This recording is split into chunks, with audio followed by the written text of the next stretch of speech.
اب یہی وہ نقطہ سمجھ لیجیے کہ ہم نبی کی محبت کے نام پر کون کون سے اور کیا کیا کچھ نہیں کرتے. محبت کا انکار کسی نے نہیں کیا، محبت کے اظہار کا انکار کسی نے نہیں کیا. کیوں؟ اور انکار کیوں کیسے کر سکتا ہے کوئی شخص جبکہ یہ ایمان ہے؟ اس کے بغیر ایمان مکمل نہیں ہو سکتا. انکار کوئی نہیں کرتا. انکار اس چیز کا ہے جو چیز توحید پر آنچ ڈالتی ہے. انکار اس چیز کا ہے جو رب اور بندے کے درمیان فرق کو ختم کر دیتا ہے.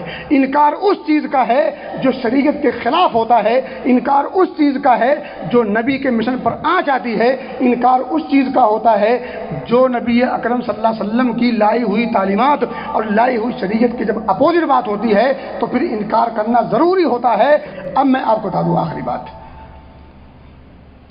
محبت کے نام پر ناچ ناچے گئے ہیں، نوجوان بچیاں بھی ناچی ہیں، ادھیڑ عمر کی عورتیں بھی ناچی ہیں. آپ کو مجھ سے زیادہ پتہ ہے، اور اگر کسی کو شبہ ہو تو آئے میں دکھاتا ہوں.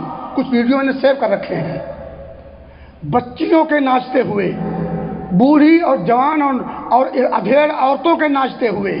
بینر لگا ہوا ہے پیچھے، جشن عید میلاد النبی صلی اللہ علیہ وسلم، منہ سے مرحبا یا مصطفیٰ، اور ڈانس کے ساتھ. اس کو محبت کہتے ہیں؟ اگر یہ محبت ہے تو ایسی محبت ہمیں نہیں چاہیے، اور یہ محبت اللہ رب العزت کو بھی نہیں چاہیے. اور دوسری بات سوچیں، نبی پاک صلی اللہ علیہ وسلم آئے بھی ہیں. آ جائیے، آپ آ رہے ہیں، آپ کا استقبال بھی ہو رہا ہے.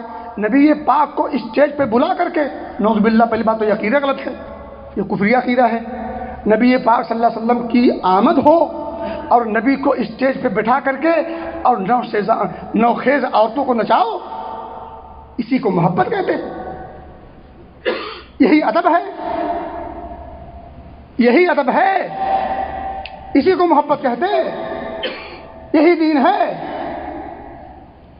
آپ نے پھر نبی کا مرتبہ جانا ہی نہیں، آپ نے پھر نبی کو پہچانا نہیں، پھر آپ نے نبی کی شان کو پرکھا ہی نہیں. اللہ کی قسم ہے، جو شخص ایسی حرکت کرے اور ایسی حرکت کرتا ہوا دیکھے اور اس کے بعد بھی اگر منع نہ کر سکے، اللہ کی قسم کھا کے یہ بات کہی جا سکتی ہے کہ ایسے شخص کا نبی سے کوئی رشتہ نہیں، کوئی رشتہ نہیں. فضول ہے اس کا دعویٰ، ڈھکوسلا ہے اس کے بعد، کچھ نہیں ہے. نبی کو بلا کر کے اپنے عقیدے کے مطابق نبی کے سامنے ناچ، ڈی جے اور محبت. علامہ اقبال نے کہا تھا نا، وضع میں تم ہو نصارہ تو تمدن میں ہنود، یہ مسلمان ہیں جنہیں دیکھ کے سرمایہ یہود. اب آپ لوگ کہیں گے کہ ہم نے کب کہا ناچنے کے لیے؟ آپ نے منع کب کیا ناچتے ہوئے لوگوں کو؟ اور میں کہہ رہا ہوں، ہم نے عید منائی ہے، بقرعید منائی ہے. عید اور بقرعید ہم کب سے منا رہے ہیں، لیکن کبھی عید اور بقرعید میں ناچتے کبھی کسی کو دیکھا؟ یہ دو عیدیں ہیں، ان دو عیدوں میں کبھی ناچنے کا تصور نہیں آیا، اور یہ عیدوں کی عید کہی جاتی ہے. نعوذ باللہ، انا للہ و انا الیہ راجعون. عیدوں کی عید، نبی کو بلا کر کے اور پھر ناچ اور ڈانس اور ڈی جے اور میوزک اور گانوں کی لے پر اور ایسے ایسے گانے، اور یہ محبت ہے.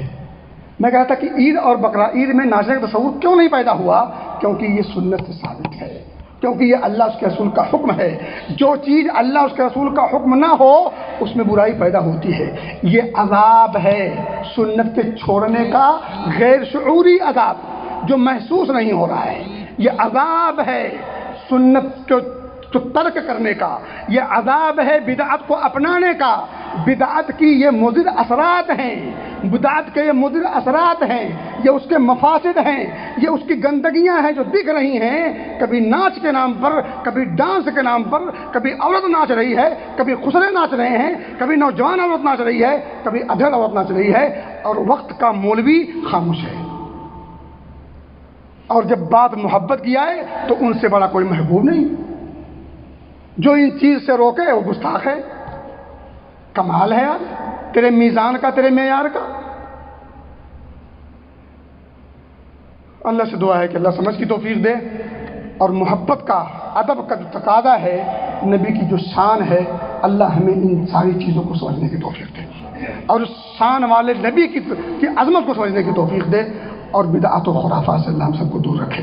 آپ کی سنت کو حرز جا بنانے کی توفیق دے, آپ کی سنت کو پڑھنے کی, سمجھنے کی اور اپنے عملی زندگی میں اس کے نفاذ کی توفیق دے. اللہ ہمیں بدعات و خرافات سے بچائے, اللہ ہمیں بدعات و خرافات سے بچا, اللہ ہمیں بدعات و خرافات سے بچا. اللہ نبی کی شان کو سمجھ کر نبی کی سنتوں کو اپنانے کی توفیق دے. مولا ہمیں توفیق دے سنتوں کو اپنانے کی, بدعات کو چھوڑنے کی. اللہ ہمیں توفیق دے بدعات و خرافات سے دور رہنے کی, سنت کو اور آپ کے نمونوں کو اپنانے کی. اللہ ہمیں ان تمام راستوں سے بچا جن راستوں سے خرافات آتے ہیں, جہاں سے یہ عذاب کی شکلیں ہمیں اندر پیدا ہوئی ہیں, جہاں سے مفاسد پیدا ہو رہے ہیں. اللہ ان تمام چور دروازوں سے محفوظ رکھ. اللہ ہمیں بچا ان لوگوں سے بھی جن لوگوں نے چور دروازے کھولے ہیں. اللہ انہیں نبی کی شان اور مقام کو سمجھنے کی توفیق دے اور آپ کی عظمت کو ملحوظ رکھ کر اپنی زندگی گزارنے کی توفیق دے.